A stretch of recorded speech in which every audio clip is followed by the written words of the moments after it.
바보가 아닌 이상 한 번 위반해가지고 과징금 부과 처분을 받았으면 다음부터는 불법 재하도급을 안 해야 되는 거죠. 근데 세상이 반드시 그렇게 흘러갑니까? 그렇지 않죠.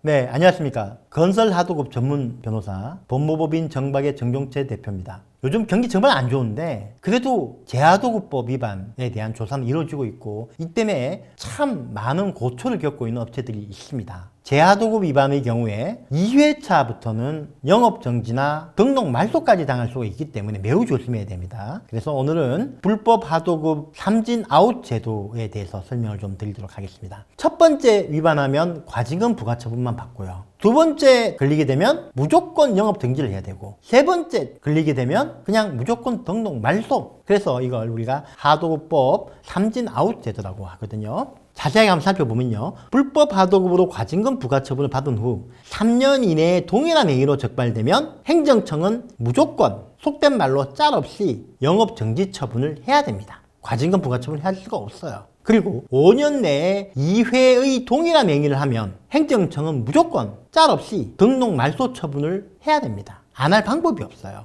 그렇게 법에 규정이 되어 있습니다.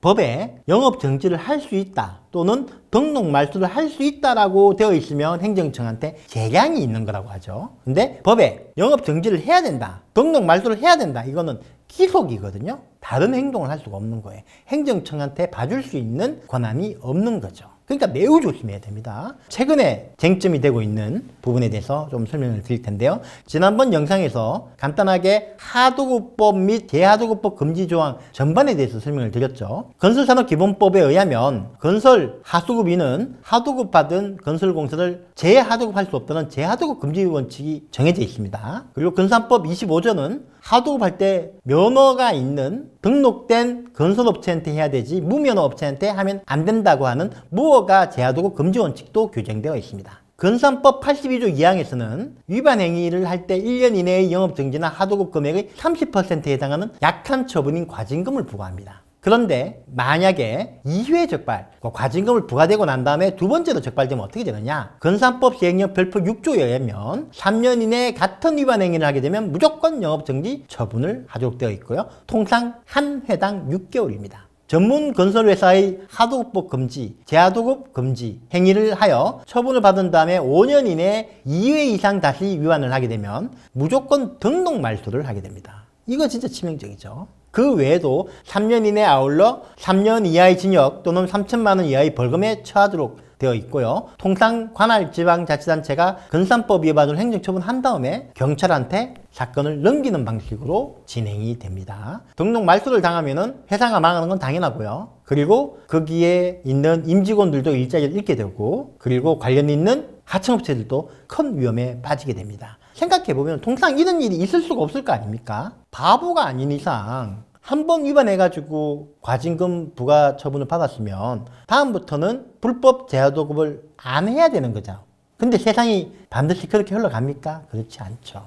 특히 최근에 아파트 시공 현상에서 빌트인 가구 제조 설치 관련해서 이런 일이 많이 발생하고 있습니다. 우리나라 아파트 빌트인 가구는 주로 한 3개에서 4개 정도의 업체가 과점을 하고 있습니다. 그리고 현장은 전국에 다 곳곳에 흩어져 있죠. 그리고 실제 이 업체들이 하는 거는 뭐냐면 가구를 만든 다음에 현장에서 볼트를 조우고 설치하는 거지 건설공사는 거의 없어요. 그러다 보니까 만약에 직접 본인들이 조립과 설치를 하게 되면 엄청난 비용이 들어가죠. 정직원들을 채용해가지고 한다는 거는 사실 코스트를 높이는 효과를 발생하지 않습니까? 그러다 보니까 이 업체들이 과거에도 재하도급 위반으로 잡혔다가 최근에 또 잡혔어요. 그러니까 관할 자치단체에서는 영업정지 처분을 하려고 하지 않겠습니까? 근데 과연 이게 정당하냐? 반드시 그렇지 않다는 거죠. 왜냐하면 건산법에 보면 재하도급 금지 의무는 건설공사에만 적용됩니다. 건설 하도급, 건설 위탁에만 적용이 되죠. 만약에 빌트인 가구 제조 및 설치가 건설 위탁, 건설 공사가 아니라 가구 제조 위탁, 가구를 제조해서 배치하는 거였다면 그거는 건설공사가 아니기 때문에 재하도급을 하든 안 하든 법 위반이 아니거든요. 그러니까 결국 여기서 쟁점은 아파트에서 빌트인 가구가 과연 건설공사인가가 핵심이죠.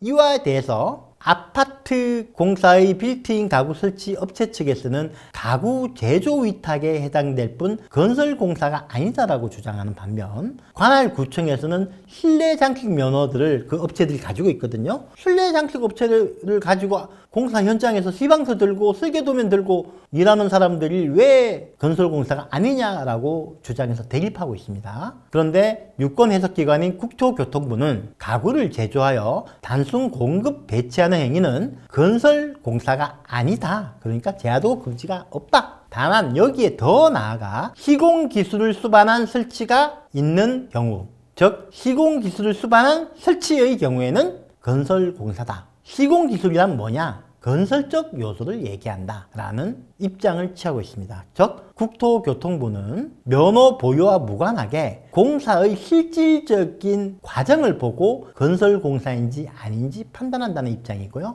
결국 발주자와 체결한 계약 내용, 수급인과 체결한 계약 내용, 그리고 실제 이루어진 작업 내용을 구체적이고 개별적으로 분석해야지만 시공적인 기술이나 건설적인 요소가 있는지 없는지를 알 수 있다는 것이 이 사건의 핵심이고요. 아마 이게 행정소송으로 가게 되면 이 부분을 법원이 꼼꼼하게 따져가지고 건설공사에 해당되는지 안 되는지 판단을 해야 될 것입니다. 그리고 이런 심각한 문제가 발생을 한다면 꼭 전문 변호사를 찾아서 꼼꼼하게 준비해서 행정 절차 조사부터 청문 그리고 그 이후의 집행정지와 행정소송까지 철저하게 준비하는 것이 필요합니다. 이상으로 오늘은 빌트인 가구의 재하도급 금지 위반과 관련한 유권 해석과 그에 대한 대응 방안을 설명드렸습니다. 감사합니다.